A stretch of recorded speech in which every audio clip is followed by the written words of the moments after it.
I want the racers, like when they win, I want them to get like 10 grand. Oh my God. Look at that meat. Ooh, yeah. Melvin, the man, the myth, the legend. How are you doing, sir?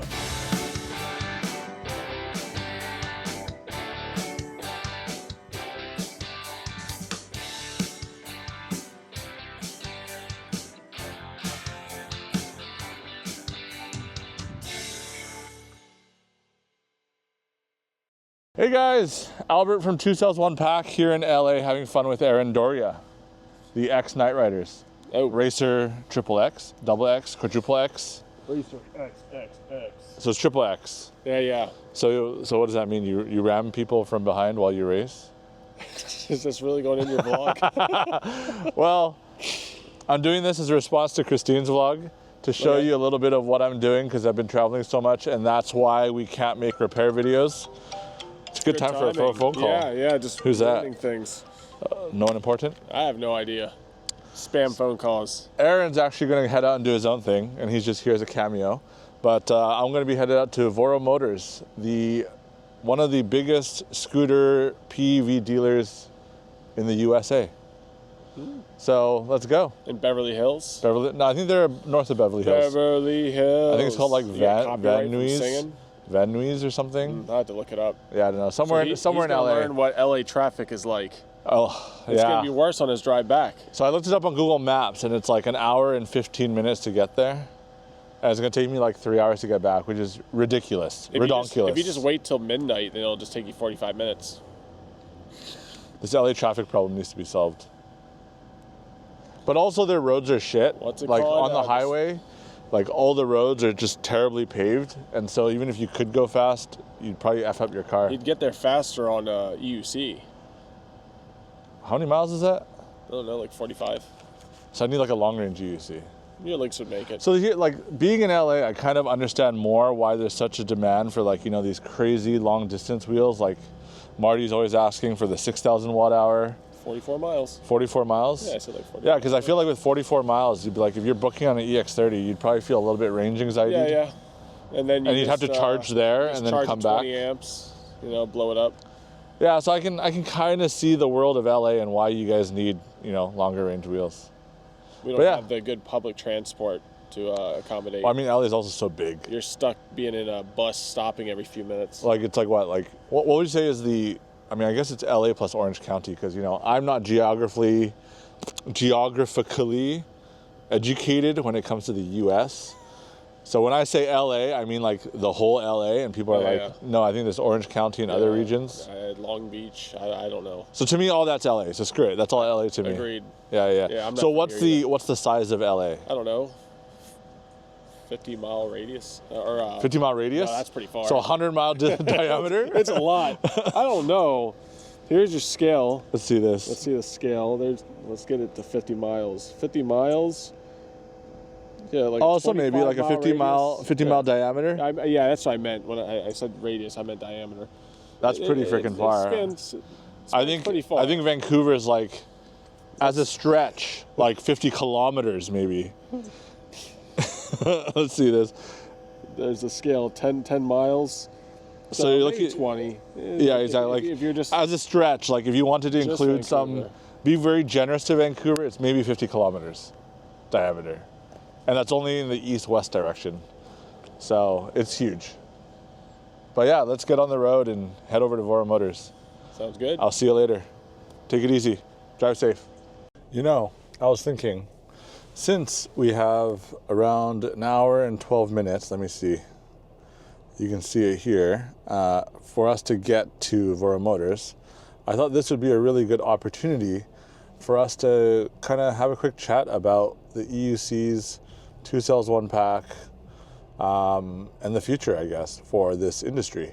So one of the things that I've been pushing for in the last 6 to 9 months-ish, or maybe around a year, is more wheels that focus on lightweight. And, me and Adam at Wrongway kind of feel the same way about how these wheels are getting heavier. And partially it's a lot of, again, due to the battery limitations that we have in order to make the right amount of power that we need or we want. But what can we do for EUCs beyond that? Like 2 years down the road, 3 years down the road, where do you see EUCs headed? And what are some things that you want to see integrated into future EUCs? Now, like, comment below and I will respond to your comments and kind of have these discussions. If you want, you can reach out to me on Telegram or other social media channels. Instagram works really well. I'm not the greatest at Instagram, and I kind of make fake posts there all the time by accident for personals. But I will try my best to kind of create this conversation, because I think it's really important for us to kind of see the different ideas that are out there and see what we can do to make these devices safer, more user-friendly. I don't know, whatever ideas you have, better to put in a car, or different categories of EUCs that you can think of. So I think that there's needs to be some sort of kind of brain collaboration or brain dump of all these ideas to see where we can push EUCs into the next era, or kind of move us into being more mainstream friendly instead of being very early adopter. Looks like there's some secret menu. Sounds pretty good. Some hot chocolate cold brew.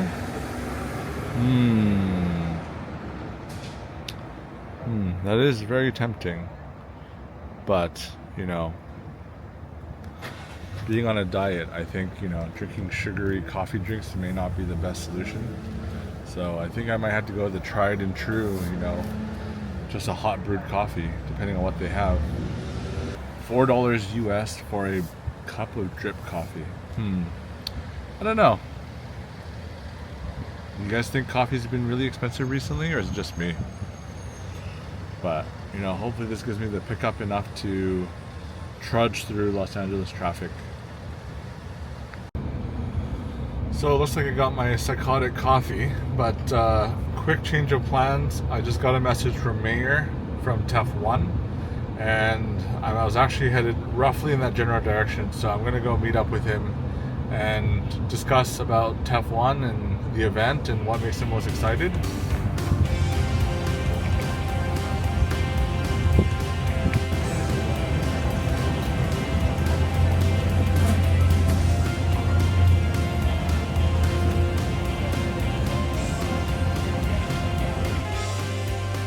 This is kind of a cool place. I have to say my coffee wasn't the greatest at Starbucks a while ago, but let's see what the map has. The original since 1934. I'm gonna find a bathroom. So we are there, and the bathroom is there. So I guess I need to go in and find it. Let's go. It's kind of a cool cart, trolley. Recharges every day. Electric, I guess it is.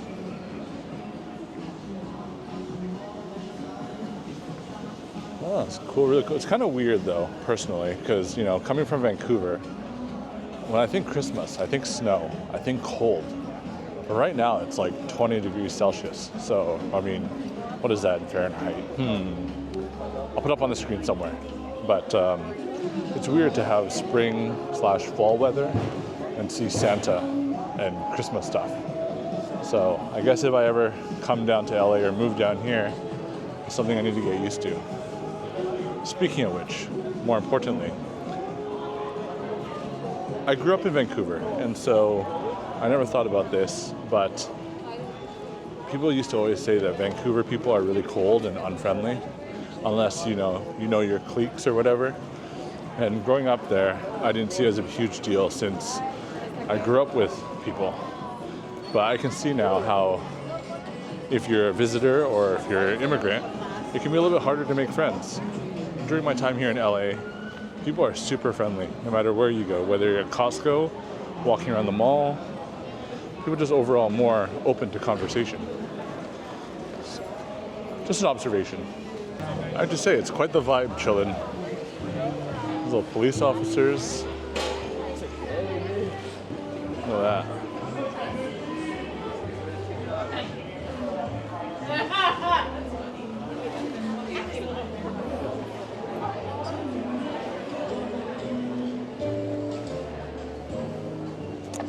I can feel like I'm gonna have to use Google Maps to figure out where I parked, because it's so exploratory to me that I feel kind of lost already.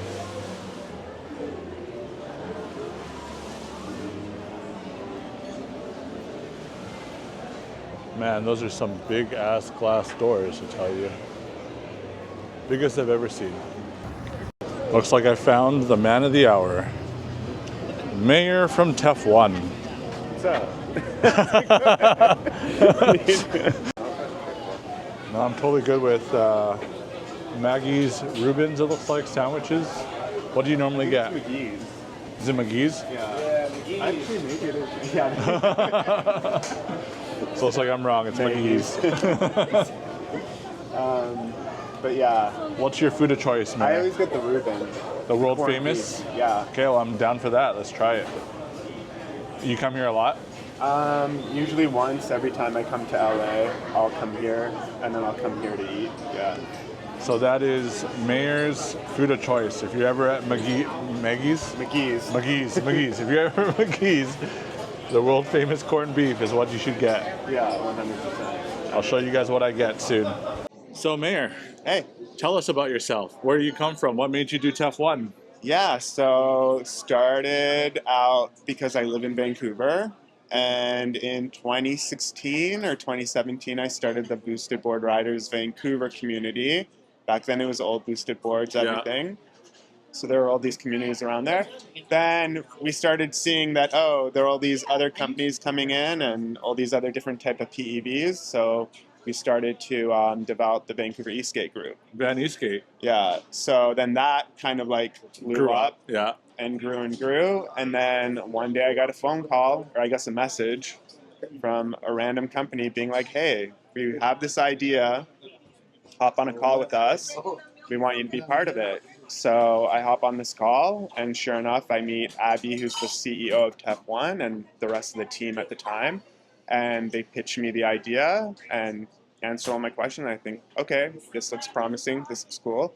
So we did the pilot in Vancouver. You were there. Yeah. You took part of it. You actually Yeah, helped yeah. out as well. And you won. Yeah. It was quite Albert stressful won. helping and racing at the And same racing time. at the Yeah. same time, yeah. But you did it, and you won. And that was the pilot, the proof of concept. We got 600 people in through our doors that day, spectating. Oh wow, throughout the day. 600, eh? Throughout Wow. the day, yeah. And then after that, the team kind of got together, sat down, and decided, okay, we're going to push this to doing our first official event on a track. And here we are today. K1 circuit. Yeah, K1 circuit. In like less than a week. I think it's what, November 23rd? Yeah, literally 6 days, 5 days. 5 days from now. I mean, registration is full, so if you wanted to race, it's too late for that because you late, missed yeah. out. But maybe the next time. But if you're wanting to come out and just spectate, get a feel of the event, see, cheer, whatever floats your boat, do come out. Like, it's not too far from LA. Yeah, and spectator tickets are free. You can get them on our website at www.tef.one. And for those that always have the question, the .one is the .com part. Yes. So it's TEF.ONE, and that's it. Yeah, exactly. And most recently, actually, Albert, you're part of our team now. Yeah, I actually just joined. Yeah. Yeah. So that's, So what is your title at TEF1? So I'm the marketing and operations director. So I essentially just oversee the operations in general as a whole on the front end. Abby's our CEO, and he also does a lot of the finance. And then there's you. Yeah, so I actually just recently joined, like maybe a couple days or a week ago. But I am to help them be, I guess, more of like a community and sponsorships. Sponsorship director, essentially. Yeah, sponsorship director, I think is the official title. Yeah. So going to help us with partnerships, working with businesses, working with other entities. That's what Albert's going to like spearhead himself into. We have our LA team, which consists of Joe Lamb, and he's sort of like our racing operations lead. And we've got Leo Soto, who's our community engagement lead. And yeah, they've been great to work with, and we hope to add more people to our roster in every city that we go to. So yeah, hopefully. So if you are interested in maybe hosting a race in your city, do reach out to TEF1. Maybe you can start a conversation about different venues that TEF1 may or may not know about, and kind of spearhead if that's something that's kind of in your wheelhouse. Yeah, I mean, that's how we got K1 Circuit, was the community in LA kind of actually pitched it to us. And we thought it was a great idea, so that's what we did. Yeah.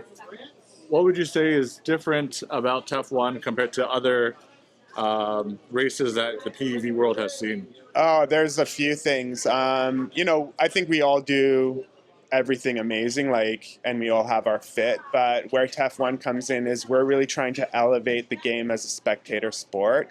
If you notice, we only have pro categories, and people often, ask, well, what are the specs and this and that, and it's like as fast as you can go because it's a pro category. So I think that's a little new, and a niche that we have that other race events and racing leagues don't have. Usually they have novice and entry sort of level races as well. We have an all-female race, which not all races do have, yeah. And then we also include all forms of PEVs. So we want to have e-bike races, e-scooter races as well, but it just depends on each city where we go, what the availability is. So those are the few within the race that's actually different. And then we're also very headstrong on being involved in the community and involving the community in our races. So we just did the group ride on Saturday with the LA PEV group. We gave out $1,000 or more prizes. Which, yeah. If you follow TEF1, you'll see who won those. Yeah, and we did that in Vancouver as well, and that's just our thank you and our give back to the community and the PEV community for their support. And we really focus even on our efforts. Like you look at our social media, we highlight the racers. We really make it more about them than about us, and I think that's what sets us apart. Oh, it looks like our food's ready, so we'll have to continue this chat shortly. Thank you so much, man. Christine, don't get mad at me. I know I'm on a diet, but, I have to try these foods. Mayor's forcing me to eat it. So we got this 100% organic Cola. There's definitely sugar in there, so I'm just going to suck it up. And we got this world-famous Reuben, which looks absolutely amazing. It is good. It's good. Some mac and cheese. Yep. And he's doing his first bite. I'm happy, man. I'm happy. So I come here every time I come to LA. I come here, I eat here at least once, and I always get the exact same thing. And just because we're not going to spit into the mic, we're going to take a pause, eat, and then we'll chat further. Oh my God. Look at that meat. Ooh, yeah. Mayor's chowing down. No time to talk, just all eats.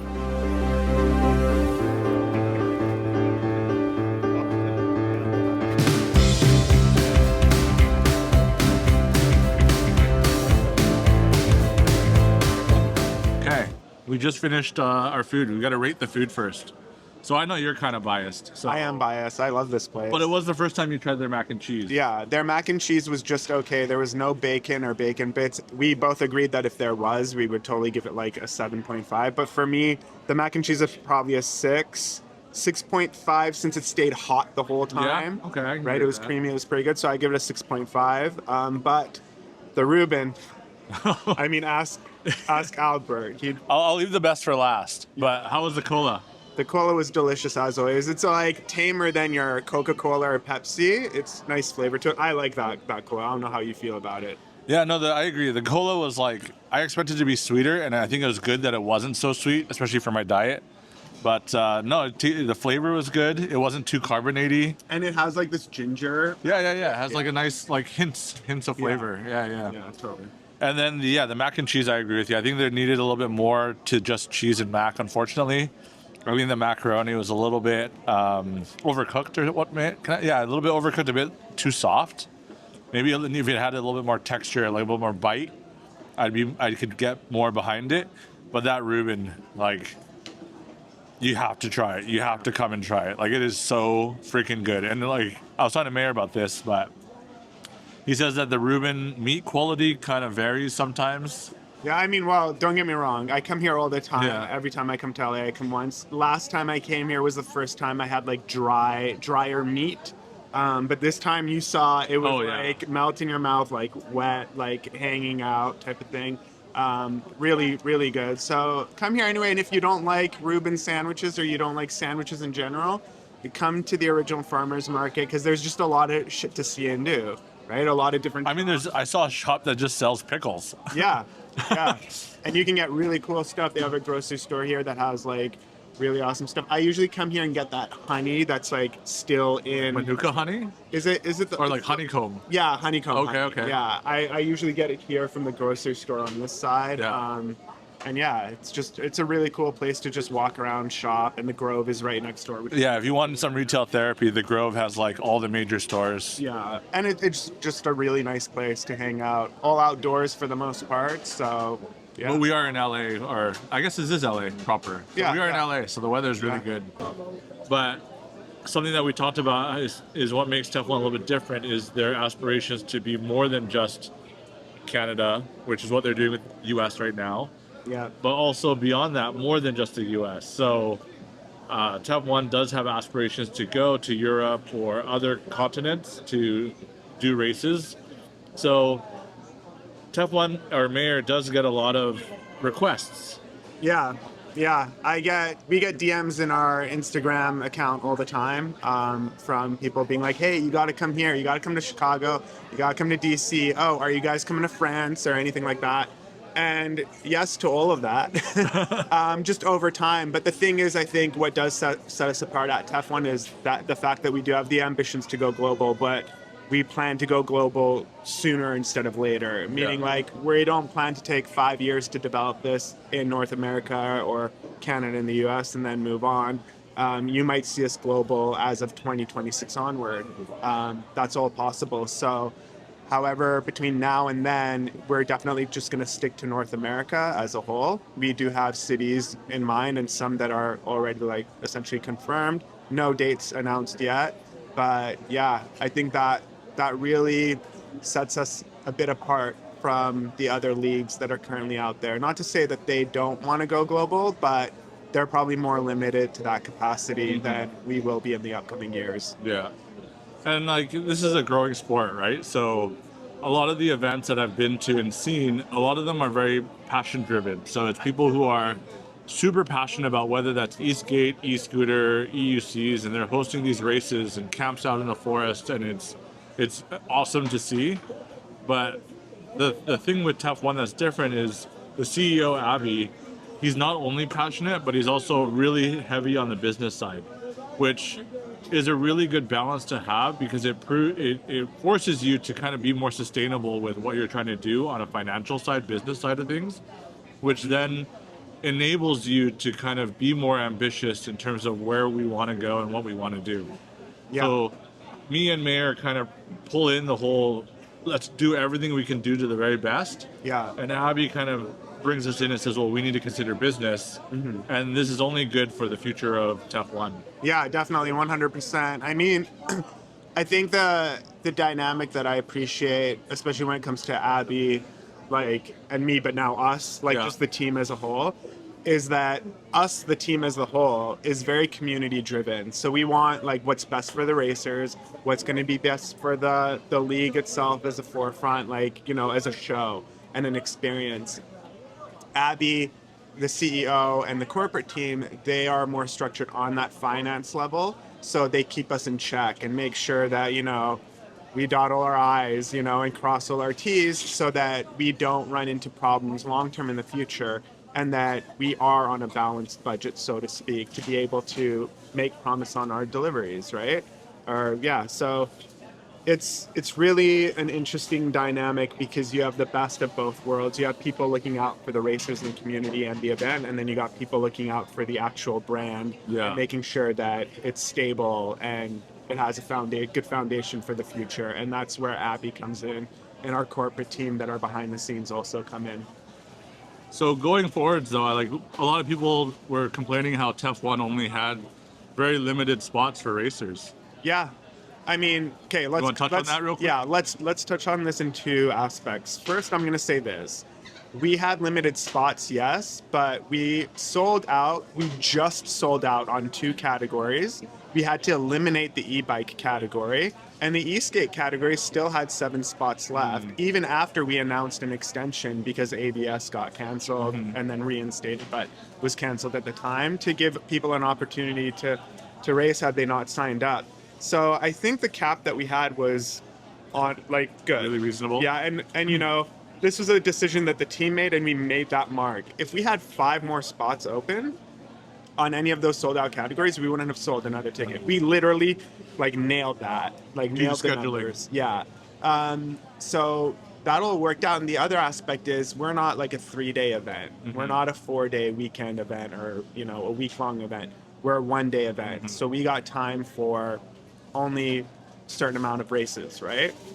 So we also have to limit the numbers because of that. You know, the more races you have, the more heats you have, the more time goes by, right? So if you're, you know, stuck between 9 to 5, you got to end at 5, then you got to make some sacrifices. But to me, we didn't make any sacrifices. Our numbers were on point, and we got the amount of racers that we needed. And yeah, so it just worked out. It's actually, I'm disappointed that we didn't sell out the e-skate category, but that is what it is. 23 racers, I'm not going to complain. I mean, it's also the first time you guys are doing an event down here, so it could be a marketing aspect to that. There could be like an outreach. Maybe we just didn't hit the right groups. Yeah, it's true. Maybe people don't know about it yet. Yeah, actually, there was a comment yesterday on our Instagram. Oh, I didn't know about this. So it's funny because so many people do know about it, but then there's still this angle that we get of people. Oh, when did this happen? When is this happening? People didn't even find out about our Vancouver pilot event until we announced LA, meaning like a year had gone by and nobody knew we had done Vancouver at all even. So our brand is still very fresh, very new, and I think one of the things I tried to focus on from Vancouver to now is to just like get brand awareness out there, like TEF1, you know, always having the logo out there and starting conversations with people, involving ourselves in the communities. We jumped 2 feet into LA, which is like the heart of the PEV community, right? Probably due to the weather. Yeah, right. So, you know, it's a big jump for a new company that's starting out, and especially one that's unknown, to try to get the community to come together instead of saying, well, who the F are these guys? You know? So, and we got that respect quick, you know? At first it was a little bit of like, well, who the heck are you guys? But once we told everybody our vision and we kind of got our brand name out there and the connections that we have down here, understood our plan and vision, everyone was on board. Yeah. At the end of the day, our goal is to make this a spectator sport, right? We want the general public to watch this. We want people outside of the PEV community to enjoy it too. So it really comes down to how can we get that much exposure and how can we make that happen? And if that happens over a 2-day event as opposed to a 1-day event and it makes sense, then of course. Been to, again, a couple of different events throughout these years. And I would say one of the biggest limitations or kind of hurdles that we have to cross as a community is the fact that our races don't really have that many spectators. And we need to find ways to kind of bring the spectators out, whether that's your friends, your family, come root you on, cheer for you. They can share on their social medias, get more traction for our community. Like 2 Cells 1 Pack and a whole is sole purpose is to build community and to expand this industry. Because if we can't get over these hurdles, it's going to be even harder or a longer process for us to go mainstream. Right. So this is like a community effort. It's not just, you know, one racing league or one person's mission or one manufacturer to push the community forward. Like, we as a whole need to understand that we need to get more eyes on the sport and show people how normalized it is. Because right now we're still kind of weirdos. Yeah, I guess. Yeah, I don't think we're weirdos. I mean, but I get weirdo what you're never saying. thinks they're weirdos. Yeah. But I get where you're saying. It's still new. Yeah, and when something is new, people are always hesitant. Yeah. Right? This is a sport. Like, at first, people won't understand it. They never do. And then some people will find it interesting. And then it will go mainstream. And people will start seeing more and more of it. And people who like racing sports, they just like racing sports. Yeah. So they'll watch. Yeah. There's a group of people who just spectate. Like, that's what they do. They go to every spectator sport. So it doesn't matter what it is, it's just a good time. So we hope that we capture those leads. And I think our corporate team is going to work really hard to get live streams and broadcasting in the right places where we will see it on a global stage, hopefully sooner than later. And racers will get the recognition that they deserve. And, you know, everyone will start seeing some success, even outside of TEF1 in other racing leagues. We want to work with other racing leagues. We talk to other racing leagues all the time. Like Brad from ERL, we talk to him all the time, and we share the same sort of pain points and struggles and passions with both of our leagues. So we understand each other quite well, and hopefully those bridges and those networks sort of help bring each other up, right? Both on the ERL side and on our side, and working with Amped, right? Like those kind of companies, DRT Racing, doing timing, it really helps expedite our races and the process. So as long as we now know like who we work with and what connections that we need in networks to make our event better, Yeah. it's just going to be a lot smoother of a process. Yeah. We talked about this the other day, you and I, about the 3-month sort of like starting to time more than one event at a time. And now we're starting to get to a point where we're going to be able to do that in the upcoming year. And we just need this ball to sort of roll. And as it rolls slowly, once the momentum goes, It's like building a snowman. yeah, we're going to be able to make all these things happen. And we have some good strategies in place for the broadcasting to get things done on the mainstream level. But right now, like my priority and I guess focus of importance for the brand is to A, get the brand awareness out there, and then B, highlight the racers as much as possible. Yeah. I want them to get the recognition that they deserve because they're the sport. We're just like the people who host, Yeah, but they're the things you watch. Yeah. So I can't take that lightly, and I can't take that away. Like Yeah. when I talk about TEF1, I'm more hyped up about that than I am about our brand this. Our Yeah, brand yeah. that. It is a bit of a 50-50, but like that's what's going to propel this, not the other way. Actually, the other way around. I mean, they work hand in hand. I Yeah. think it's a matter of like. But you picking need an this to propel Yeah, this, and then correct. this gets propelled, and then this climbs up a bit, and Yeah. they kind of help each other out, right? But yeah, those are the two sort of main focal points for me under the organization at the moment. So I mean, we kind of touched about broadcasting. So what is your plan for broadcasting for TEF1? So that's a good question. Right now, for the first event, our event is thankfully going to be live streamed, and I got to thank Robin from Lazy Rolling for that.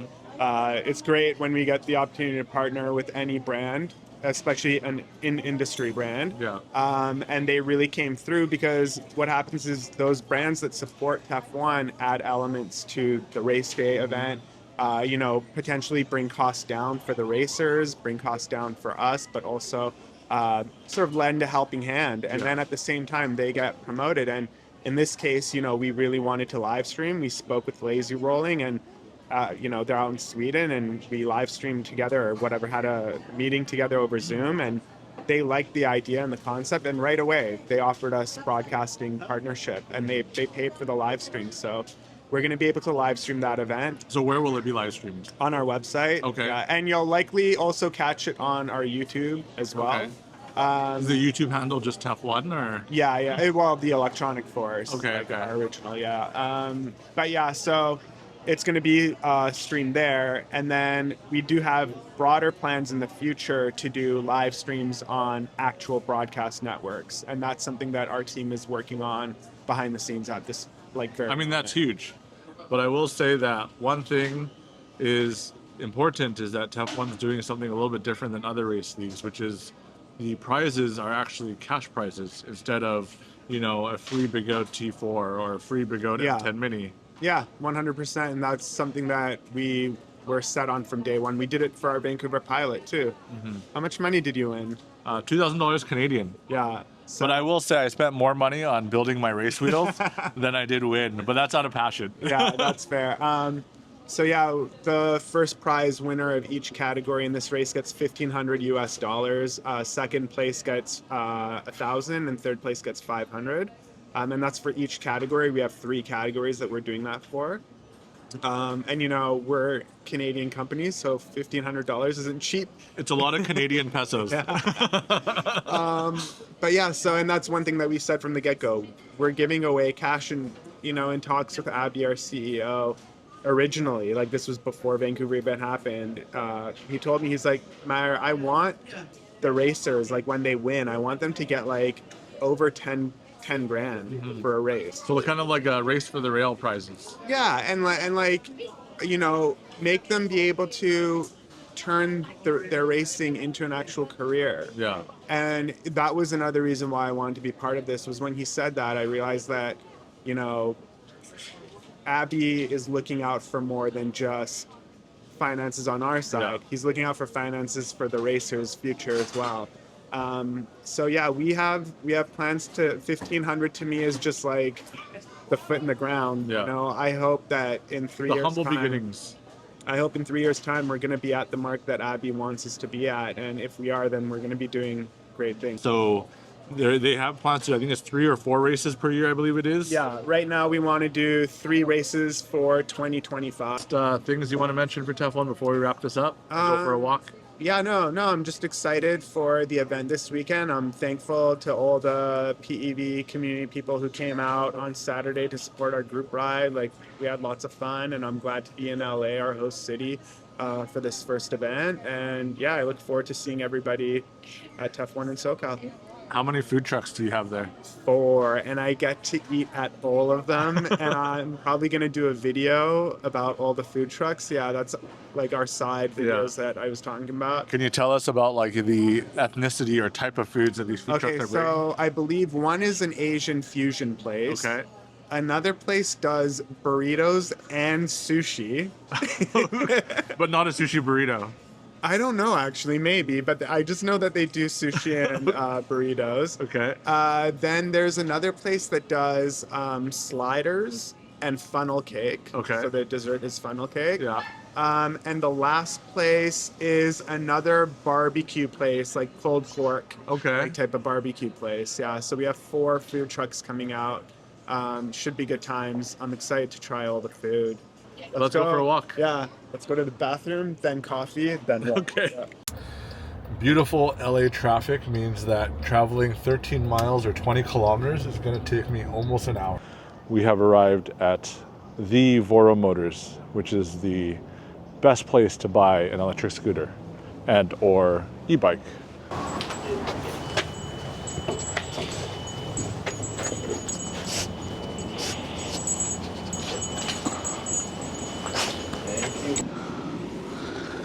Voro Motors. Let's go! Voro. Let's go! Melvin, the man, the myth, the legend. How are you doing, sir? Good, good. This is the best place to get electric scooters and bikes. 100%. The Roadrunner version 2. Is this the version 3 or 2? This is a version 2. I heard you have a It's not 3. out yet. I thought, when's it coming out? December 12th. 12. It's already set. Already set. What's the When are you price? posting this? On my channel, 2 cells, 1 pack. Oh, you have a channel? I do have a YouTube channel. Oh, let me follow you. It's okay. It's a really small channel. It has like 3,000 subscribers. That's good enough. Let's blow you up, bro. This is one of the sickest mini bikes because it has really good range. Oh, this dog. Oh, you slobbered all over me. Just now you puked. Oh, Oh, he just puked. yeah. Damn, There son. was a customer last week wore Balenciaga shoes. Yeah. He just puked all over his shoes. He just bought it. Did you have to compensate? We don't do it. It's a liability risk. Come check out the E20, the egg. Oh, you even have EUCs here? What? We're not selling it. It's my warehouse Uber. What do you mean? It's my Uber around the Oh, warehouse. your Uber. Yes. So let's see you ride it then. I'll ride it myself, yeah. Yeah, here, I'll film you. You can ride it. You can show us. Let me see if there's battery. Oh, looks like it's very, very low battery, bro. Yeah, see, I know how to ride it, bro. You wanna go reverse? Oh. Now you're really showing off. You got the RS, E-Move Cruisers.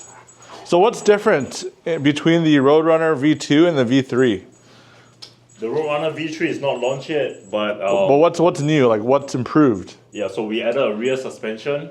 We make it go faster. So how fast? I think we are looking at maybe 36, 37 miles per hour. Okay. Yeah, but if Albert is riding it, maybe we are looking at 35. Just because I'm too big. I'm kidding. But I think most likely you can get 35 to 37. Okay. Decent speed. Front Range? and rear motor is the same. Range is about the same. Okay. Yeah, about the same. Nothing changed on that part. We added additional weldings on it. Okay. You can see on the Road Runner SE. So this is the affordable version, the special edition. We added extra weldings. Okay. No, So what's the special edition? Is the special edition like between a version 2 and version 3? no, it's like a lowest tier, Okay. the most affordable model. Yeah, Okay. special edition, like everything is more affordable. So single, that's why it's single motor. Correct, single motor. Do they all have the same battery though? Yes. No. SE has smaller battery. Oh, okay. Comes with Porsche keys. Are you not going to get sued for that? Oh, too small for Porsche to sue us. So how much does this go for? This one goes for $899. $899. And the V3 Roadrunner that's coming out? $1695. Oh, so it's like double the price almost. For the SE, yeah. But for SE versus V3. Correct. V2 is about the same price as the V3. Oh, okay. Yeah. And then we have the InMotion Climber. InMotion Climber, selling more and more. A very great dual motor electric scooter for anyone that wants to buy under $800. This is only $599. You cannot get better than this. $599 dual motors. Get around the city. Exactly. Dual motors, so you can climb hills and, you know, take even me Yeah. up Hosting- around. Well, there's always limits when you're a fat ass, so. Is there like a water bottle holder on there? Yeah, there's a water And a bottle. phone holder? Yeah. And then you got the Cabo. Which What is about to this? be fully discontinued. This is the last of its kind, Mantis King. Mantis King. Oh, the one underneath the Wolf King. Yes. So if you're a Cabo fan, you better come and get that one soon. Yeah, because Before we have it's gone. Motion Velo coming, right? Roadster, Emu Cruiser V2, Yeah. 80 miles per hour, full carbon fiber. How much does it weigh? It's a big boy. I think we are looking at. Can you lift it? I can. Can you? Show us. Check this. You see those biceps? Feel the muscles, bro. Yeah. Don't worry, I got you. Oh. That's his main criteria. If he can't lift it, he can't sell it. Yeah, exactly. But that was not not OSHA safe, right? Yeah. Please do not try this at home. Try this out, unless you're a bodybuilder like Melvin. But yeah, if you're looking for an electric scooter in town, Voro Motors is the place to be, and you can come find Melvin. Yeah, let's go. Owner, friend, passionate enthusiast. Hey guys. Well, now I'm back at the Humble Hotel. It's been a long day. It's already 8:30 p.m. I spent probably five hours of my day in traffic, so that's not very ideal. But I guess we'll end the vlog here, and I guess if I have one question left is, like, what do you think about this style of format? What are some things that you want to kind of see and in terms of content, just because during this variable time where there's lots of changes for both me and Christine, it's a little bit difficult to make the standard typical repair or teardown videos.